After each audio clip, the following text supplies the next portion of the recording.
Hello' guys good morning যিহেতু Assam forest ডিপাৰ্টমেণ্টৰ ফালৰ আকৌ নতুনকৈ প্ৰায় 157টা পদ ফৰেষ্টাৰ 1 আৰু ফৰেষ্ট গাৰ্ডৰ কাৰণে মুকলি কৰা হৈছে আৰু সেই পদখিনি কেৱল মাত্ৰ যিখিনি নেকি BTC আণ্ডাৰত ডিষ্ট্ৰিক্ট থাকে তো BTC আণ্ডাৰত যিখিনি কেণ্ডিডেট থাকে বা ডিষ্ট্ৰিক্ট থাকে তো সেইসকল কেণ্ডিডেট বা সেইসকল ডিষ্ট্ৰিক্টৰ ল'ৰা ছোৱালীহে এই পদৰ বাবে আবেদন কৰিব পাৰিব আৰু যিহেতু ফৰেষ্টাৰ 1 আৰু ফৰেষ্ট গাৰ্ড প্ৰায় 157টা পদ আহিছে BTC ফৰেষ্ট ডিপাৰ্টমেণ্টৰ ফালৰ পৰা যিহেতু অসম ফৰেষ্টে হয় কিন্তু BTCতহে সেই পদখিনি মুকলি কৰিছে ঠিক আছে তো তাৰ এটা কথা ভাল আছে তো যিখিনি পদ ওলাইছে 157টা তো সেই 157 পদত যদি ফৰেষ্টাৰ 1 হওক বা ফৰেষ্ট গাৰ্ডত যদি তোমালোকে ভৰ্তি হোৱা তেতিয়া তোমালোকৰ ডিউটি কেৱল BTC আণ্ডাৰতে হ'ব তাৰ বাহিৰে ক'তো যাব নালাগে ঠিক আছে তো যিহেতু সময় বহুত কম যিহেতু যোৱাকালিৰ পৰাই সেই পদৰ এপ্লাই প্ৰচেছটো আৰম্ভণি হৈ গ'ল আৰু যিহেতু মাৰ্চ মাহলৈকে থাকিব তো তোমালোকে জল্দি ওচৰৰ দোকানত যাওক আৰু জল্দি অনলাইন আবেদন কৰক কাৰণ যিহেতু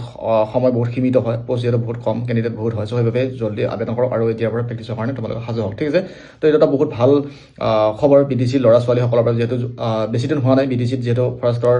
ল'ৰা ছোৱালী লৈ ল'লে আকৌ যিহেতু 157টা পদ নতুনকৈ মুকলি কৰি দিছে তোমালোকে অতি সোনকালে যদি BTC কেণ্ডিডেটে চাই আছে তেতিয়া তোমালোকে অতি সোনকালে যাওক আৰু 157টা পদৰ ফৰেষ্টাৰ 1 হওক বা ফৰেষ্টাৰ গাৰ্ড যদি তোমালোকে এপ্লাই কৰিম বুলি ভাবিছা যদি তোমালোকৰ যদি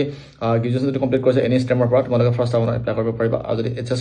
পাছ কৰিছে এনি ষ্টেমৰ পৰা তেতিয়া তোমালোকে ফৰেষ্ট গাৰ্ডত এপ্লাই কৰিব পাৰিবা ঠিক আছে সময় বহুত কম জল্দি যাওক আবেদন কৰক আৰু ফিজিকেলৰ কাৰণে প্ৰিপেৰেশ্যন চলাওক ঠিক আছে ভিডিঅ' চেকেণ্ড পালে কমেণ্ট কৰি জনাওক আৰু কোনে কোনটো অনলাইন আবেদন কৰিছে সেইটো কমেণ্ট কৰি জনাব তাৰ লগতে যদি কিবা ইনফৰমেশ্যন লাগে ধুনীয়াকৈ মেছেজ কৰি দিয়ক আৰু পেজটো যদি ফ'ল' কৰিব ইনষ্টাগ্ৰামৰ পেজটো ফ'ল' কৰিব লগতে ইউটিউব চেনেলটোতে ছাপোৰ্ট কৰে তো ছাপোৰ্ট কৰিব ছাবস্ক্ৰাইব কৰিব বেলকনে প্ৰেছ কৰিব সদায় নতুন ভিডিঅ' নতুন চাবলৈ ঠিক আছে আজিলৈ বিদায় নেক্সট লগ পাম বাই বাই জয় অসম।